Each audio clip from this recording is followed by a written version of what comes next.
میں آپ کی سمجھاؤں گی اور آپ سے جو سوال میں کرنا چاہتی ہوں عالمہ صدف پروین، حج اور عمرے کی فضیلت کے تعلق سے میں چاہتی ہوں کہ اسی ضمن میں آپ گفتگو کریں۔ اعوذ باللہ من الشیطان الرجیم، بسم اللہ الرحمن الرحیم۔ جیسا کہ ابھی انٹرو میں آپ نے بھی فرمایا کہ حج اسلام کا ایک بنیادی رکن ہے،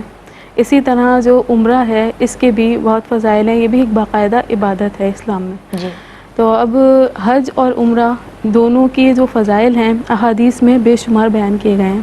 جیسے حج کی فضیلت کے سلسلے میں آتا ہے کہ جس نے حج کیا اور اس میں فسق سے اور گناہوں سے بچتا رہا تو پھر اس کے بارے میں فرمایا کہ وہ بالکل ایسا ہو کر لوٹا کہ جیسا اس دن تھا جس دن اس کی ولادت ہوئی تھی، جی، یعنی کوئی بھی گناہ اس کے نامہ اعمال میں نہیں تھا۔ اور جب ہم دیگر روایات کا مطالعہ کرتے ہیں تو اس سے یہ بات سامنے آتی ہے کہ ویسے تو ہوتا ہے کہ جہاں کہیں احادیث میں بیان کیا جاتا ہے کہ گناہوں کی معافی ہو جاتی ہے تو اس سے گناہ صغیرہ مراد ہوتے ہیں،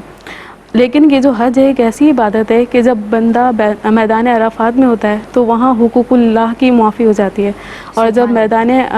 مزدلفہ میں ہوتا ہے تو وہاں پر اللہ تعالیٰ جو حقوق العباد ہیں ان کی ادائیگی اپنے ذمہ کرم پر لے لیتا ہے۔ تو یہ سبحان کتنی اللہ، بڑی سعادت کی بات ہے کہ بندے کو حج کی سعادت ملے اور پھر اس کے بعد اس کے گناہوں کا کفارہ بھی بن جاتا ہے۔ کیا بات اسی طرح عمرے کے بارے میں فرمایا کہ العمرۃ الی العمرۃ کفارۃ لما بینہما، ہے، اچھا، کہ ایک عمرہ دوسرے عمرے تک اپنے درمیان ہونے والے گناہوں کا کفارہ ہے۔ جی، اور حج مبرور کے بارے میں فرمایا کہ اس کی جزا تو جنت ہی ہے۔